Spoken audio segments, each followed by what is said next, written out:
आत्माओं, आपको कितना राहत होने जा रही है, कितना लाभ होने जा रहा है, आप नहीं समझ सकते इसको। और हम कितना कष्ट उठा चुके हैं संखों बार। ये तो एक बार के गधे का एक दिन की बता रहे हैं, ये कष्ट एक दिन में ऐसा होता है, और एक गधे का जीवन कितना।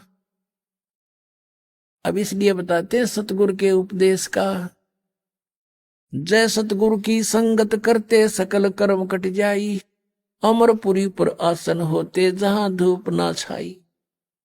यदि सतगुरु की संगत करते, शरण में आ जाते, ये नकली सतगुरुओं की नहीं बात बनती, तो कहते हैं ये कैसा दुख आपके ऊपर हो रहा है, किस प्रकार बाईपास निकालेंगे संत।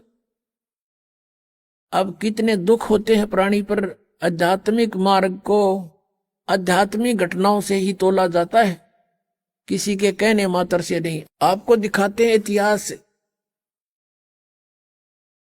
एक पुण्यात्मा का उसके ऊपर कितनी आपदाएं आई,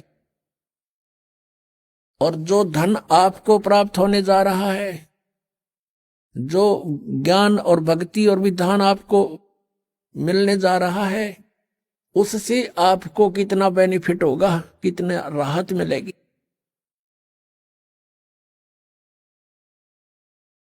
अब परमात्मा कहते हैं धर्मदास तो लाख दुहाई, और ये सार शब्द की दबार न जाई।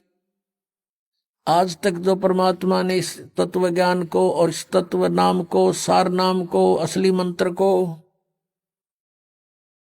छुपा के रखा हुआ था, क्योंकि सतयुग त्रेता द्वापर में ये प्राणी दुखी नहीं होता, और पिछले पुण्य कर्म इसके घड़े साथ होते हैं, जिस कारण से कोई भी कुछ भी साधना भक्ति कर रहा होता है, उसमें भी वो सुखी रहता है। वो ये सोचता है मुझे इस साधना से ये सुख प्राप्त है।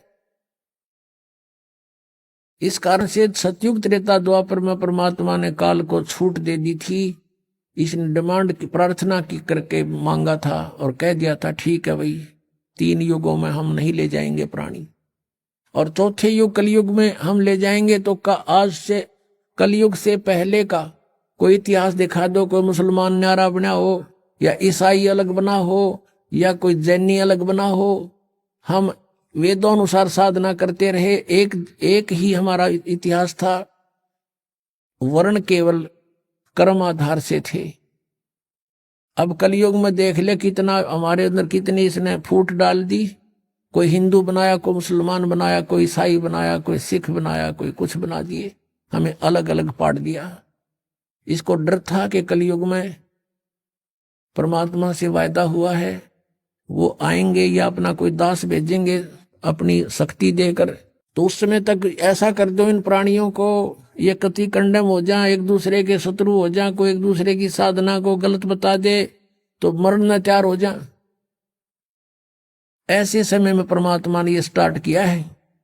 लेकिन ये बुद्धिहीनता हमारी, मान ले मैं आपके मार्ग को गलत बता रहा हूं और आपको कॉन्फिडेंस है सही है, तो मेरी बातें ना सुनो, इसमें झगड़े की क्या बात है।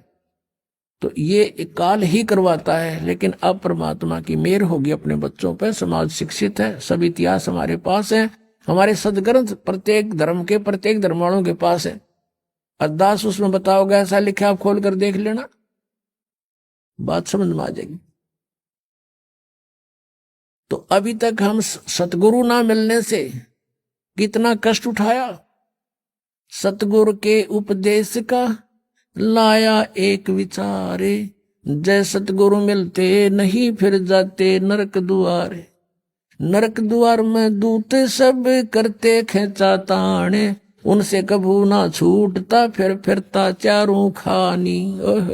चार खानी में भरमता कबू न लगता पारे, सो फेरा सब मिट गया मेरे सतगुरु के उपकार। 7 समंदर की मसी करूं और लेखनी करूं बन राय, धरती का कागज करूं गुरु गुण